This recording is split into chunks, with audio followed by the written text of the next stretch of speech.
Ya kan ni gajung ki ban ong ba ngin penkut no senon ngin penkut ndai ngin ya up kan.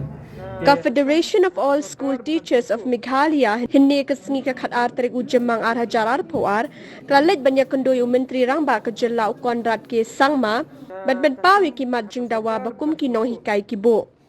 nakaliang nong ai ketien ka fastam uba me bon lingdo ulaong baki sko kemen bakhado ki yo lat markmat bat kendo ba menteri rangba ke jela nakabenta ban pensngo halor kamad dawa pen ki utulop ikinong hikai Ni la kendo syai sa di walang ha ka office jung i jing iladan ka meeting ka baningkong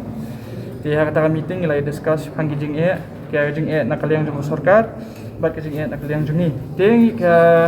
iladan kata ka estimation tu ki bang ila batai ki ba kumnu ka sarkar kala ban penyak chahmat ya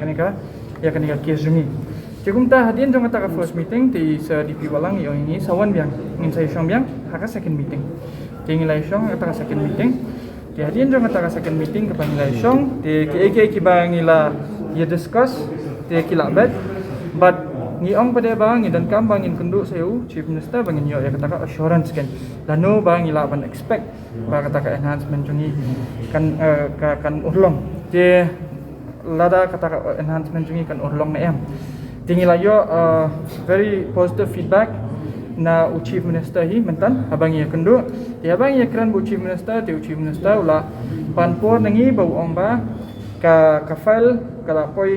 attach kabinet but undan kam lightly ki cabinet meeting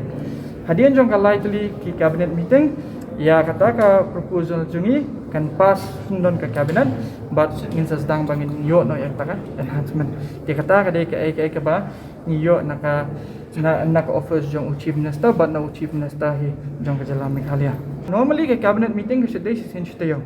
but normally ka sedai si sen haka shpusngi tikum ta ula ai ngi wang ba ka pila ban ahi kata time frame ba lada ka kawai cabinet meeting ka shilong kawai ha ki shpusngi te kamut kumno si banakan cempur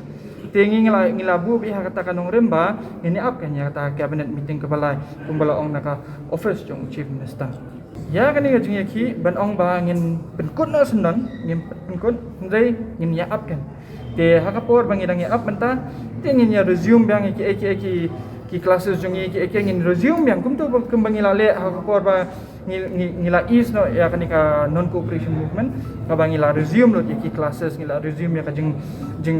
lit correct exam te kum ta mentaru ngin is ngin resume but ngin up kan ya kata ka lightly ka cabinet meeting ka ba chief minister ulapan nangi